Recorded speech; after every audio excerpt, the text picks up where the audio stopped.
Perkenalkan, nama saya Ria Malisnawati Syanturi dengan NIM 20050500035. Mahasiswa semester 5 Ilmu Hubungan Internasional, Fakultas Ilmu Sosial dan Ilmu Politik, Universitas Maritim Raja Ali Haji Tanjung Pinang.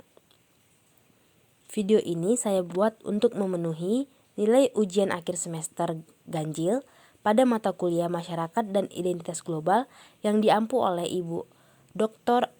Anastasia Wiwi Swastiwi, MA.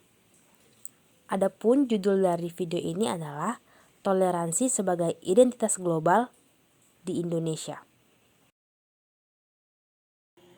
Mengapa mahasiswa HI harus memahami masyarakat dan identitas global?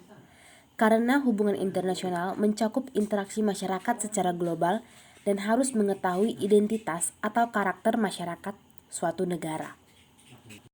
Masyarakat merupakan suatu kelompok yang hidup berdampingan secara berkelompok atau bersama-sama di suatu wilayah dan membentuk sebuah sistem. Masyarakat juga dapat diartikan sebagai interaksi yang terjadi antar individu pada sebuah kelompok dalam bentuk wilayah. Sementara itu, identitas merupakan ciri-ciri, jati diri, tanda atau karakter yang melekat pada seseorang atau sesuatu.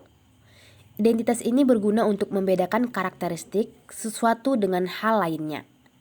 Sehingga identitas masyarakat dapat disimpulkan sebagai karakter sebuah masyarakat yang membedakan masyarakat suatu daerah dengan daerah lainnya.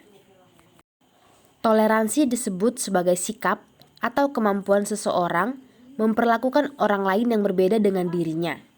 Toleransi merupakan sebuah karakter dan identitas bagi masyarakat Indonesia.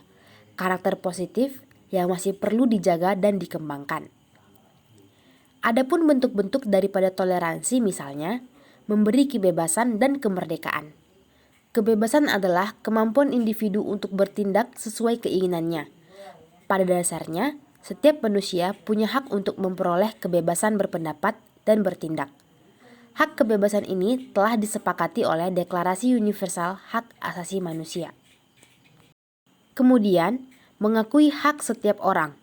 Dalam Deklarasi Universal Hak Asasi Manusia yang diadopsi oleh Persatuan Bangsa-Bangsa, setiap orang yang lahir punya hak yang sama. Hak asasi ini termasuk diakui, dihormati, dan dijunjung tinggi. Tanpa adanya hak asasi, akan terjadi penindasan pada individu. Lalu, menghormati keyakinan orang lain. Setiap orang memiliki hak untuk memeluk agama tanpa paksaan dari orang lain.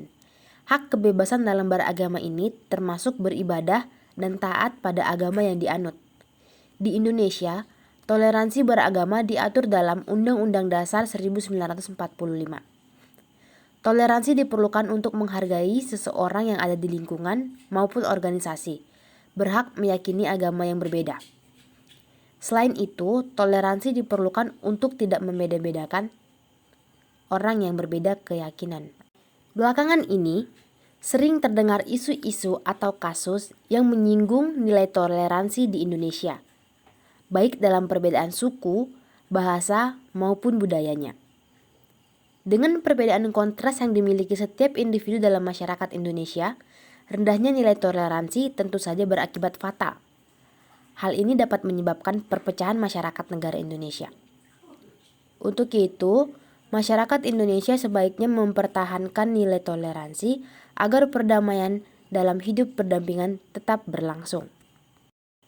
Ada beberapa contoh kasus yang menyinggung nilai toleransi di Indonesia. Kasus pertama adalah bentrok antar suku yang terjadi di Desa Sandosi, Kecamatan Witihama, Pulau Adonara, Kabupaten Flores Timur, Nusa Tenggara Timur. Peristiwa ini terjadi pada tanggal 3 Mei tahun 2020 yang menewaskan 6 orang. Contoh kasus lain yaitu bentrok antar agama yang terjadi di Ambon pada 7 Oktober 2022. Peristiwa ini berawal dari pembakaran sebuah kios rohani yang menyebabkan puluhan rumah warga terbakar, 2 sekolah, dan sebuah fasilitas kesehatan. Sekian yang dapat saya sampaikan. Mohon maaf jika ada kesalahan dalam penulisan maupun penyampaian. Terima kasih.